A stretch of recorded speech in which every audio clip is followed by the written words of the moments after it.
মহান বিজয় দিবসের ছুটিতে হাজার হাজার পর্যটকের পদচারণায় মুখর হ্রদ পাহাড়ের দেশ রাঙামাটি।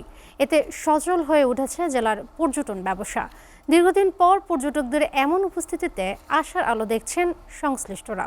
রাঙামাটির প্রতিনিধি মোহাম্মদ সুলাইমানের প্রতিবেদন। মহান বিজয় দিবসের ছুটিতে পর্যটকে মুখর হয়েছে পার্বত্য জেলা রাঙামাটি। দেশের বিভিন্ন অঞ্চল থেকে দলে দলে আসছে পর্যটক। যান্ত্রিক জীবনের ক্লান্তি কাটাতে মানুষ ছুটে বেড়াচ্ছে কাপ্তাই হ্রদ, ঝুলন্ত সেতু, পলয়েল পার্ক, আরণ্যক রিসোর্ট সহ বিভিন্ন স্পট। আমরা তো শহরের মধ্যে দেখা যায় ইট পাথরের মধ্যে সবসময় থাকি, এরকম খোলামেলা প্রাকৃতিক সবুজ বন তো দেখা যায় না। যতটুকু দেখেছি খুবই ভালো, আলহামদুলিল্লাহ। তবে ব্রিজটা পার হওয়ার পর যে অংশটুকু, ওই অংশটুকু কিছুটা সংস্কারের প্রয়োজন। আসলে বাংলাদেশের মধ্যেই কিন্তু অনেক সুন্দর প্রকৃতি আছে, যেটা বাইরের দেশে নেই।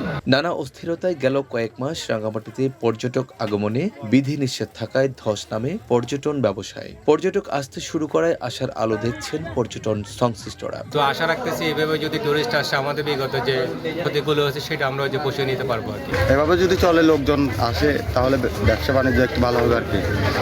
পর্যাপ্ত নিরাপত্তা ও পরিবেশ ভালো থাকায় পর্যটকরা স্বাচ্ছন্দ্যে প্রকৃতি উপভোগ করছেন বলে জানান পর্যটন কর্পোরেশন কর্মকর্তা। সবাই রাঙামাটি এসে মুগ্ধ হয়।